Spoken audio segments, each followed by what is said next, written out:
bicycles rather than gamit kita sa four-wheel vehicles kada adlaw. And we should plant trees over the coming years. Just last year, we were able to plant 100,000 plus trees covering 571 hectares diri sa mountain sa may Rojas Range. And this coming June 29, we intend to plant 250,000 plus trees also again, covering 1,000 plus hectares diri sa Quezon Range. So, sa buong balat, I'm inviting you that this June 29, we will plant. Not just we will plant, but we will tree grow. Kay pag tree growing, gintanom naton, patubuon, patakuon, and then we will see after 1 year kung ano na siya. Kay normally, pag siling nato niya abi no tree planting, tanom kita, pabayaan na lang. But there is this paradigm shift na kung sabihin, we will tree grow. Parehas ang bata naton, patakuon naton, hasta nga makabuhi sila sang ila.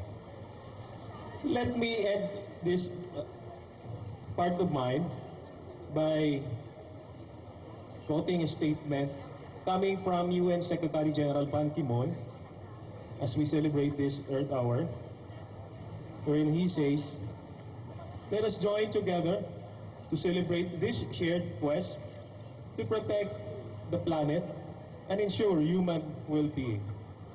Let us use 60 minutes, 1 hour of darkness to help the world and all Coronadaleños to see the light."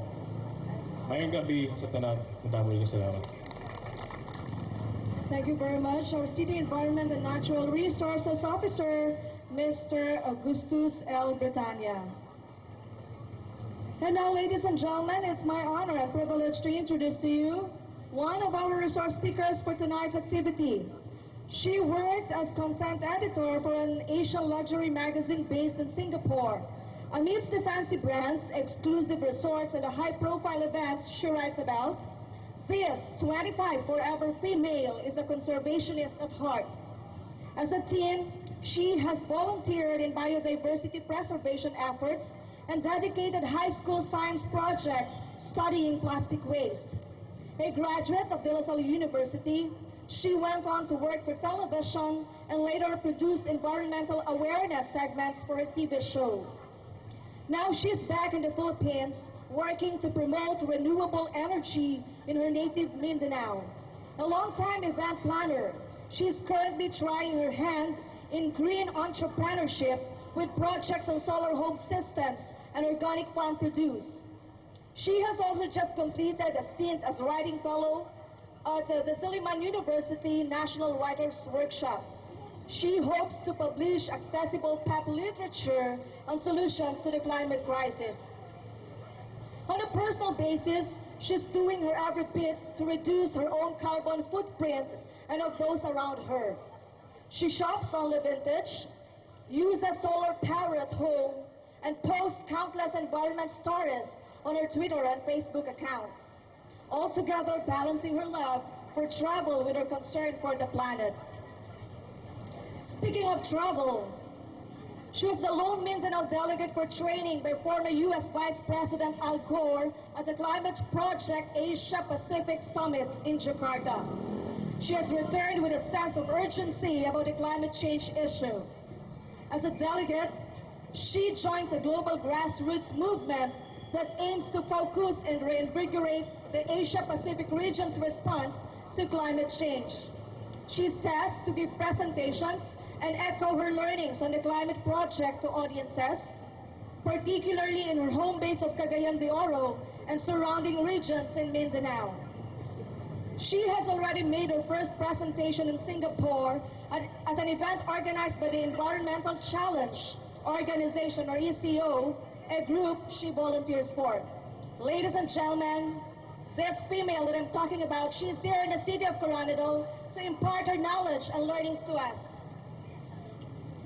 At 25 female, a forever female, she'll be talking about the science of climate change and the Climate Reality Project. Once again, the 25 forever female, ladies and gentlemen, an environmental advocate, Miss Pauline Marie Pay Dongay. Okay, so those of you who came this morning, I talked about the science of climate change, why it's happening. So I hope you learned a lot naman kaninang umaga.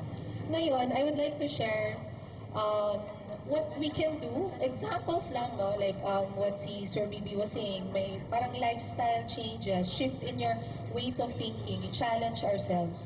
But I'll give you a few examples tonight. But let me start with this video.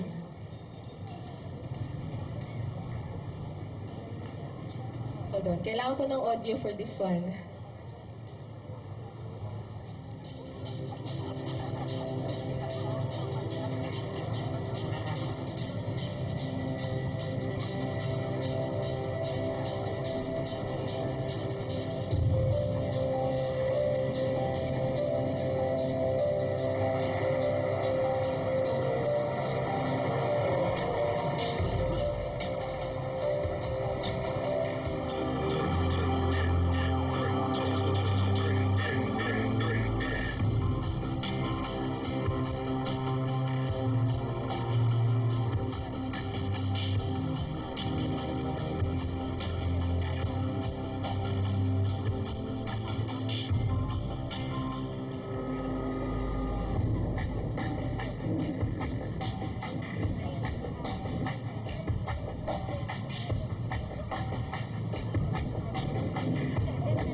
From the bioengineering group. We hear yung focus nun is about sustainability. We hear a lot of this word lately. We've been hearing it a lot lately. But what is it really? Yung in-explain nga sa video, parang it's simply iisipin natin, kailangan natin isipin yung future generations kapag gumagamit tayo ng resources ngayon. So how can we do that? We can start with like sinabi nga ni Sir kanina, a big chunk of what's giving carbon emissions, heavy carbon emissions sa atmosphere natin is yung electricity production. That's one, no? So we go with, we start with renewable energy. Alam na po natin kasi na merong mga renewable energy sources, and we just need to tap it, or if you have the power to, enforce ito sa regions nyo, or depending on your office na rin siguro, no? So, we discuss renewable energy. There are already a lot of technologies available. One of them is wind power. This is the harnessing of the power of the wind to turn the turbina. Tapos yung mechanical energy po doon is gagamitin is converted into electrical energy. So para may kuryente tayo sa bahay. So all over the world po, marami na rin gawa ng wind farms, wind power plants. Meron na rin po tayo sa Ilocos, sa Batak, sa Ilocos Norte. Marami na rin pong gumagawa ngayon. Okay. Meron din po yung solar power. Solar power is renewable, the same as wind. Kasi kung gamitin ko yung wind ngayon, may wind pa rin bukas eh. So that's why it's always there, it's renewable. Solar din, if I use up the solar power today, there will still be sun tomorrow. Diba? So, magagamit natin siya, inexhaustible yung power ng sun. So if we can tap into that, then half of our problems are solved. Okay? Ayan, solar power plants all over the world. Ito sa Los Baños. Ito pati sa Vatican, yung Santo Papa, may solar power na siya. Sa Cagayan de Oro po sa amin, the first solar power plant built in a developing country was established in Cagayan de Oro. Solar energy potential all over the world. Malakas po tayo. Medyo mas madami po tayong puti. Of course, yung areas na like in the desert, saan ba to? Yung dry regions have more potential. There's also, if as opposed to a solar power plant, there's also the idea of solar home systems where you produce your own electricity by putting up solar panels on top of your house, sa roof nyo. So imagine, you produce your own electricity, wala ka nang babayaran na kuryente. So that's something that we envision for Mindanao. No? Marami na rin naman nagpo-produce ngayon ng solar panels o photovoltaic cells na mas inexpensive compared sa presyo dati. Okay. Hydropower also, renewable.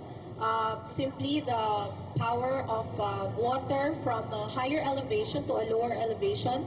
The force of gravity that the water gains from moving down, yun po yung nagpapaikot ng turbina, and that mechanical energy can be made into electrical energy. Ito po yung photo ng Hoover Dam, malapit po ito sa Las Vegas, yung City of Light sa US.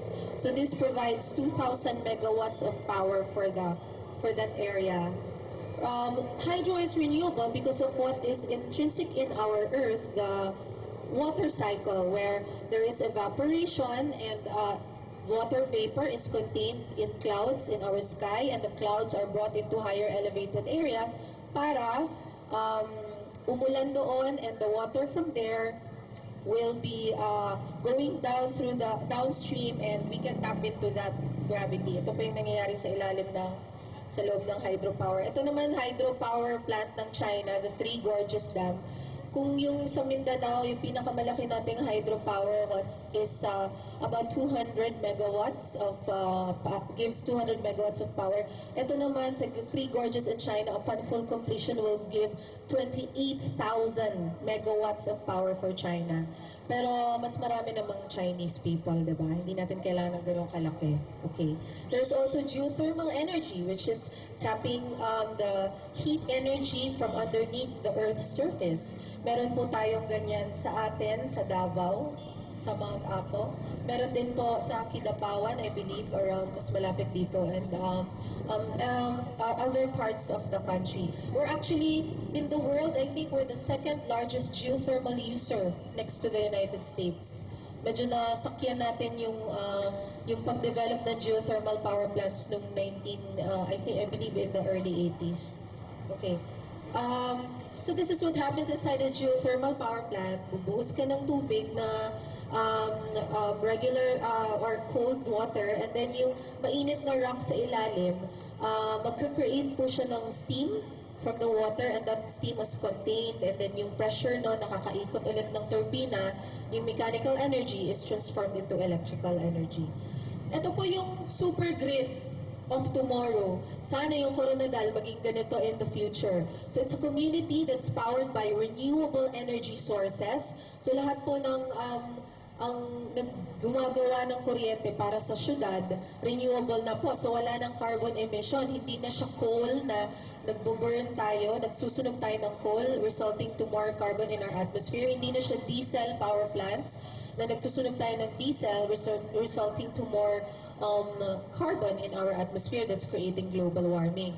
So ganyan na po siya. Tapos lahat ng sasakyan natin is electric cars na. Ipa-plug na lang natin. So wala na rin sasakyan na gasolina na nag-create ng carbon emission din. Okay. May mga renewable energy proposed na network. Di ba sa Mindanao, meron po tayong Mindanao Power Grid. Ito yung proposed nila for Europe. It's the European Union and North Africa Renewable Energy Grid. So here we have solar power in the warmer, hotter areas. Meron din tayong wind power in the coastal areas, and then hydro in areas where there are great rivers not to tap on, and may konting biomass. Yan. Sa Mindanao, meron din po akong nakitang map, pinakita ko lang ngayon. So sana maging yung mga renewable energy power projects dito ma-push through. Okay. Ito, I want to show this to you because I got this from the National Climate Change Commission. This is a model of what community in the Philippines should be like to achieve sustainability. Kasi marami po sa, although yung Coronadal hindi siya coastal areas, pero because we have so many islands, we have 7,107 islands, diba? Tama ba? So, marami po tayong coastal communities. So, ito po yung suggestion nila for our communities. Yung sa area na medyo mabundok, maraming bundok, i-protect yung area na yon. So, may delineation, lagyan ng red line, hindi na pwedeng papasukan, at i-enhance yung carbon stocks doon in the form of planting trees. So, ginagawa niyan dito, kayo yung inland na nag-enhance ng carbon stock ng Mindanao. So, nagpa-plant and grow kayo ng trees. So, syempre, we know that trees use up carbon dioxide, diba, to live. Kaya, yung pag-soak niya ng carbon dioxide, it's actually helpful for us, it's healthier air for all of us. You also, when you plant more trees, especially in watershed areas, your water security is already assured. So if you have water security, you have food security. Kasi yung pinaka-staple na pagkain ng Pinoy, rice, di ba? Kailangan ng tubig yung rice para itanim.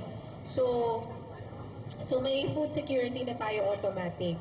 Tapos yung sa land resources naman, mag-mark ka rin ng area. I'm sure a lot of the areas here already are marine protected sites, no? So hindi dapat galawin, i-enhance yung coral fish shelter by artificial ways or whatever means.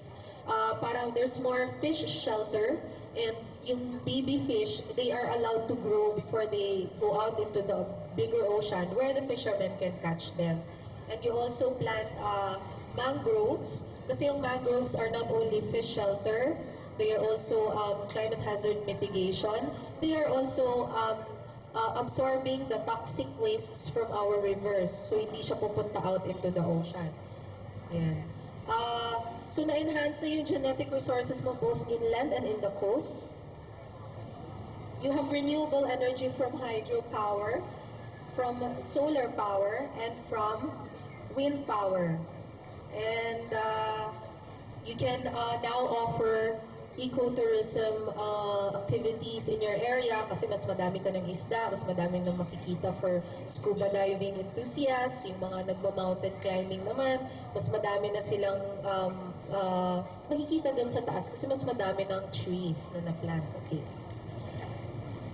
Yun, like I said, hydrometeorological hazard, yung pag-plant ng mangroves, di ba pag may bagyo kasi, hindi po kasi kayo coast, pero yung pag may bagyo, tumataas yung tubig dagat, di ba? That's called a storm surge. And pag walang dike or walang protection, pumupunta po siya sa coastal communities. But if you have the mangroves, automatic po na nakakat niya yung force ng storm surge. And then sa taas naman, yung kung saan yung mga trees, less prone tayo to erosion and flooding. So, ayan, ang ganda-ganda, diba? Sana maging hindi lang siya gawing model, gawin na siyang working model na siya. Sana. Okay. Ayan, mga pictures ng mangroves. We also have to take into account clean transportation. Kasi yung transportation, isa rin yan sa sources ng carbon sa nagpapainit ng mundo natin eh. Since the Industrial Revolution, we started making cars that run on gasoline and we burn that. And it emits carbon into our atmosphere. So we're promoting the use of bikes. Pero kanina nga kinikwento ko, medyo yung Pilipino hindi masyadong ayaw maumitim, diba? Ayaw maarawan. So there are other ways actually. If you have to buy a car, if you have a budget to buy a car, then you're thinking about it, better buy a hybrid na or an electric vehicle. Yung ipa-plug mo na lang siya. So imagine if wala na pong gasolina itong sasakyan na to, so wala na po siyang emission. Ipa-plug mo na lang siya para tumakbo. And kung renewable energy pa yung pinanggalingan ng kuryente mo, diba? Completely, carbon, wala ka ng carbon emission, zero emission ka na. There's also the idea for governments, for cities, for communities to shift from road to rail. Kasi yung train po, yung tren, runs on electricity, doesn't run on gasoline or diesel. So pag meron ka ng renewable energy sources, tapos may train system ka, that's actually good for the environment. Mura pa siya, mabilis pa. Ito, bullet train ng Japan. Ayan. Siyempre, di tayo papatalo, di ba? Yung jeepney. Electric jeepneys, we have this already. There's a lot of them in Makati. There's also a few in other cities in Metro Manila. It runs, it's battery operated. So you just need to charge the battery. Siyempre, yun na nga, yung pinag-charge mo ng baterya, renewable energy source naman, wala ka ng carbon emission. Okay? So baka, yung City of Coronadal can invest in this. Alam ko yung other, nagiging project siya ng syudad na bumibili ng ganito, tapos it offers free transportation for on major routes. Ayan. Ayan. Of course, there's a lot of green technologies that we can tap into. First, the most basic is changing your light bulb. Yung light bulb po kasi na bago, for the same amount of energy use, mas bright na po siya. So you need less light bulbs to light the same area of a room. And that actually not only helps the environment, that also helps your pocket. Kasi bababa yung electricity consumption mo. Okay. Meron ding idea of yung technology ng waste heat recovery, and I will discuss this by giving an example of